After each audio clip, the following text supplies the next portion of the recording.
3. Listen and number 1 to 4.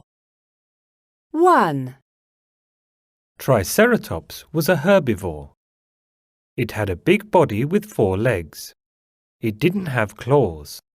It had 3 horns, 2 on its head and 1 on its nose.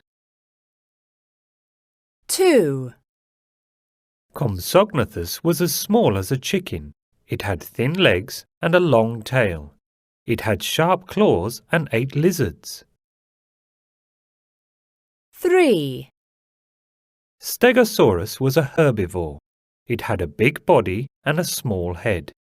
Its brain was as small as a squirrel's brain. 4.